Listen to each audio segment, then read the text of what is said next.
Welcome back to Six Survival Diaries. As y'all know, it's Velvet, and today's episode is called I Thought I Was Helping a Stranger. I was actually walking into a setup. We've all been taught the same thing. If someone needs help, you help them. But nobody really tells you what to do when helping someone starts feeling wrong.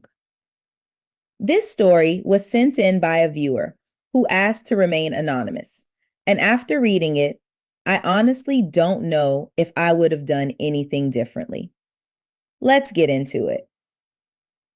This happened about 4 years ago.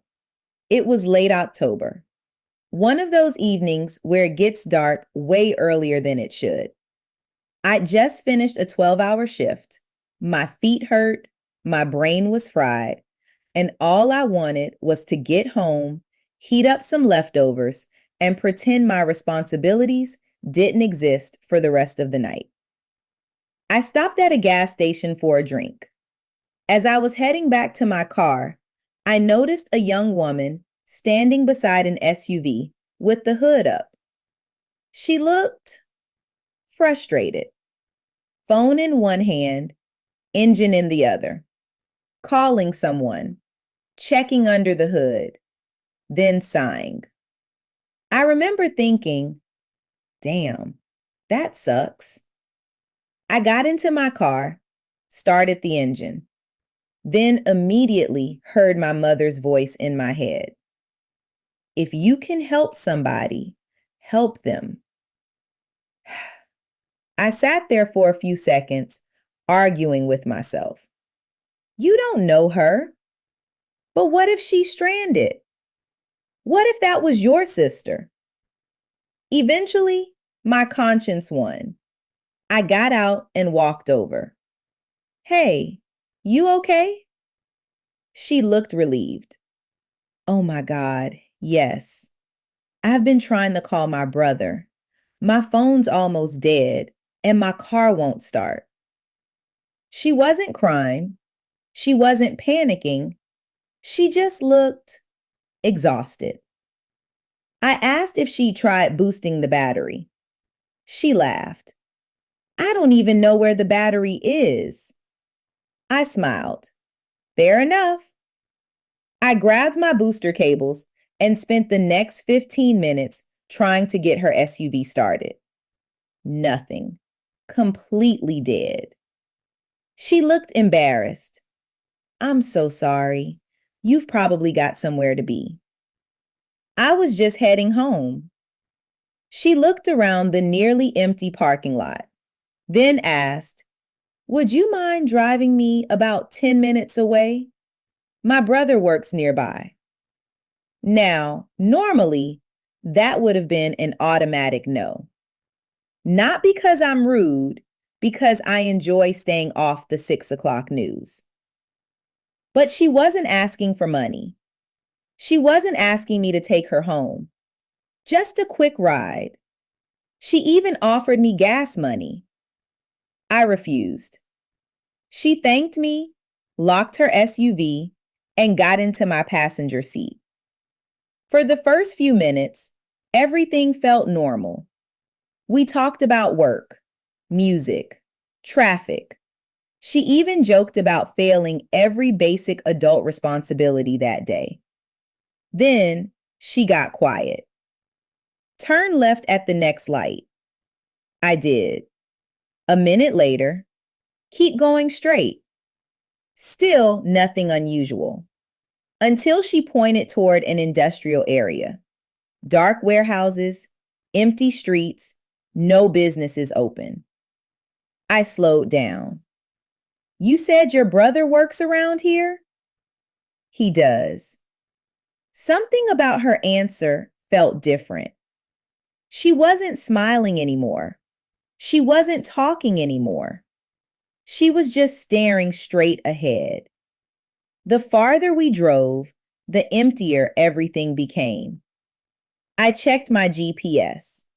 We were getting farther from the main road, not closer. I tried breaking the tension. What Does your brother work for Batman? Nothing. Just almost there.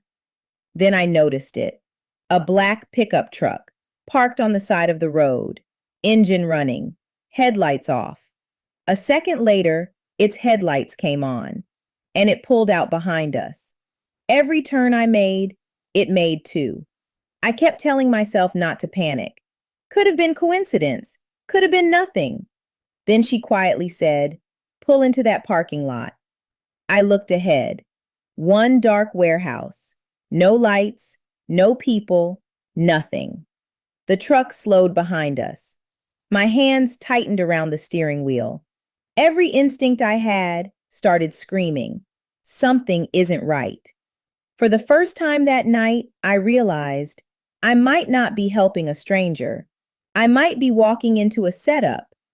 I was ready to hit the gas. Then she looked over and quietly said, "You don't have to pull in." I blinked. What? If you're uncomfortable, just keep driving. I thought I was about to end up on tomorrow's news. Now she was giving me an easy way out. I looked in my mirror. The truck was still sitting behind us. I made a decision. No, I'm taking you where you asked to go. She smiled. Not a creepy smile, a relieved one. I pulled into the parking lot. The truck followed. My heart was pounding. A tall man got out, heavy jacket, baseball cap. I instinctively reached for my phone. The woman quietly said, "It's okay." Easy for you to say. The man walked up to my window. Before I could speak, he smiled. "You must be the one." "The one what?" He looked at the woman. "You were right." "Right about what?" She stepped out of my car, then turned back to me. "I owe you an apology." She took a deep breath. "My brother doesn't work here." I knew it. I knew something felt off. She nodded. It did. Then she said something I never expected. "My brother died 2 years ago." Everything went quiet. She told me her brother was the kind of person who stopped for everyone. Broken down cars, people carrying groceries, complete strangers. After he passed away, she realized something. The world felt colder. So every year, around the anniversary of his death, she asked strangers for help. Not for money, not for anything dangerous. Just to see if people still cared enough to stop. The man beside her finally spoke. "I'm her cousin." He owned the warehouse and had agreed to meet her there after finishing work. Then he laughed. "I guess from where I was parked, you probably thought I was about to rob you." I laughed too. "You have absolutely no idea." The woman smiled. "I didn't realize how suspicious all of this looked." "You definitely need a better system." She laughed. "I've been told that." Then she handed me an envelope. Inside wasn't money. It was a handwritten letter, along with a photograph of her brother smiling beside an old pickup truck.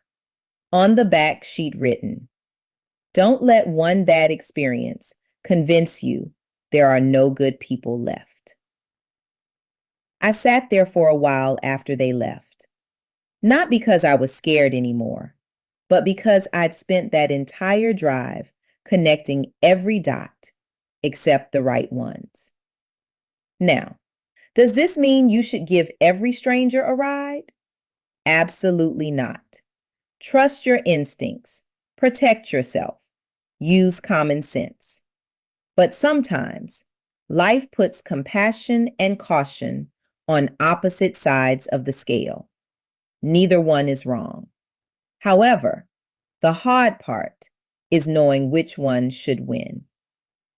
The person who sent me this story still stops to help people when it's safe.